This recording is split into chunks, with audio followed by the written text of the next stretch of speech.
कभी कुछ फ़ायदा तो हुआ नहीं आकर। खैर छोड़ो, हमें यहाँ जिनसे मिलना था वो कहाँ है? मैंने सुना है वो बहुत से लोगों का मुस्तकबिल बता देते हैं। मैं अपना मुस्तकबिल जानने थोड़ी आई हूँ यहाँ पर। मैं तो अपना बस हाल दुरुस्त करने आई। अजीब लड़की हो तुम।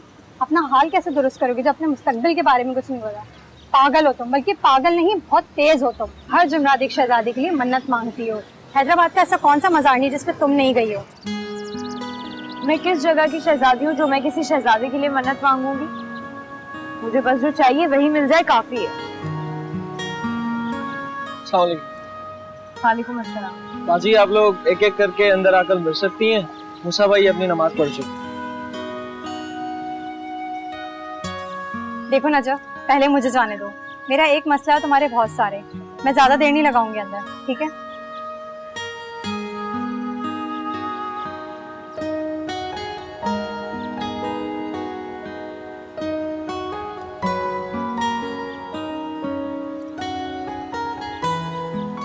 नजर, क्या हुआ? तुम इतनी परेशान क्यों लग रही हो? क्योंकि उन्होंने मुझसे बात करने को इनकार कर दिया। उन्होंने कहा यहाँ जिसको बुलाया गया वही आए। मेरा यहाँ ना तो जाया हो गया। बुलाया?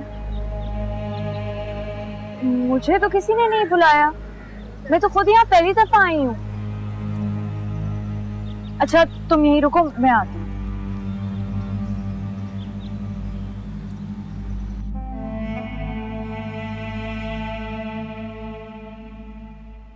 अस्सलाम वालेकुम मूसा भाई। वालेकुम अस्सलाम। मेरा नाम नजफ है। तुम्हारी रूह की तरह तुम्हारा नाम भी बड़ा खूबसूरत है। काश किस्मत भी होती। परेशान क्यों होती हो बेटा? किस्मत भी बहुत अच्छी है तुम्हारी। फिर पता नहीं क्यों मुझे हर दिन एक नई मुश्किल का सामना करना पड़ता है। इतना कुछ देखने के बाद तो तुम्हें आदत हो जानी चाहिए ना। आदत तो हो चुकी है सजा भुगतने की, लेकिन अजीब बात यह है कि जब मैं अपना जुर्म तलाश करने की कोशिश करती हूँ तब मुझे कुछ याद नहीं आता। हम लोग जिसे सजा समझते हैं वो हमारा इम्तहान भी हो सकता है। ईमान वाले लोग अपनी जुबान पर शिकायत नहीं लाते, बल्कि अकीदा और भरोसा रखते हैं। बस शायद यहीं मैं कमजोर पड़ जाती हूँ। कोई तुम्हारे लिए उस वक्त तक कुछ नहीं कर सकता जब तक तुम खुद अपने लिए कुछ नहीं करोगे। और तुम्हें तो अपने अलावा दूसरों के लिए भी बहुत कुछ करना है, बड़ी कुर्बानियां देनी है। अभी से घबरा जाओगी तो आगे कैसे बढ़ोगी? लेकिन जिस इंसान को मंजिल का ही ना पता हो, वो ना खुद की मदद कर सकता है और ना दूसरों की। अब मैं कहाँ जाऊं? इस रास्ते पर जो तुम्हें मिल तो गया है, लेकिन तुम उसे पहचान नहीं पा रहे और इसके लिए बड़ी हिम्मत करनी पड़ती है। अल्लाह जानता है, सिर्फ हिम्मत ही तो मैंने की है जो मैं आज जिंदा हूं। मैंने हमेशा से दुआ की कि मुझे ज्यादा ना मिले लेकिन थोड़ा ही मिल जाए। लेकिन अब मुझे लग रहा है कि मेरे पास जो थोड़ा बहुत भी था वो भी अब मेरे हाथों से निकलता जा रहा है। मेरे घर के हालात ठीक नहीं थे, फिर माली हालात भी खराब हो गए, रिश्ते भी छूटने लगे। मैंने दुआ की थी मूसा भाई कि मेरे अब्बा को एक बहुत अच्छी सी नौकरी मिले। अब नौकरी मिली है तो मुल्क से बाहर। जिसकी किस्मत में जहाँ जाना लिखा होगा वो तो जाकर रहेगा, बस तुम्हें सब्र करना होगा। सब्र तो मैं तब करूँ ना जब मेरे हालात भी सब्र करें। मुझे रुक कर कुछ सोचने का, कुछ फैसला करने का मौका ही नहीं मिलता। सब इस दुनिया में अकेले आते हैं, अकेले चले जाते हैं। बस बीच का वक्त गुजारना मुश्किल समझते हैं, क्योंकि हम दुनियावी चीजों में फंस चुके हैं। अब दुनिया है, क्या कर सकते हैं, इसी में ही रहना है।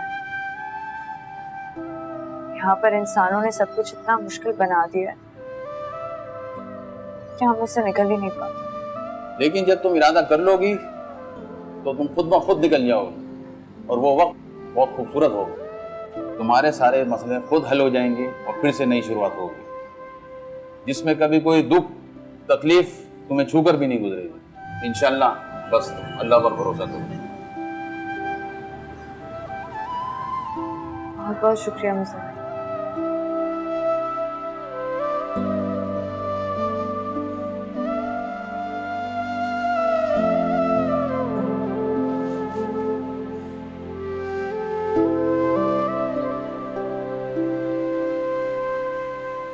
सुनिएगा। बाजी वो आपकी दोस्त तो यहाँ से बहुत गुस्से में निकली, कह रही थी आपसे कह दूं कि आप अकेले आ जाइएगा। अच्छा ठीक है।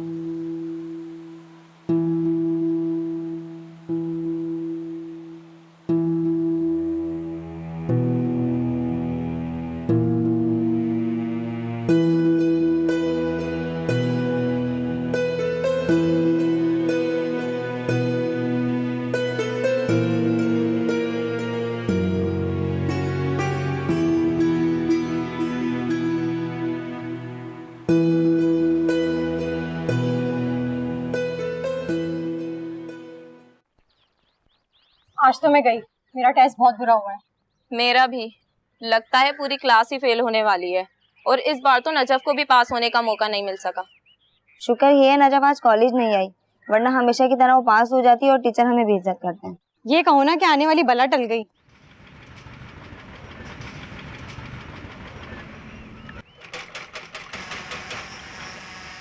ये लो, एक मुसीबत खत्म और ये शुरू।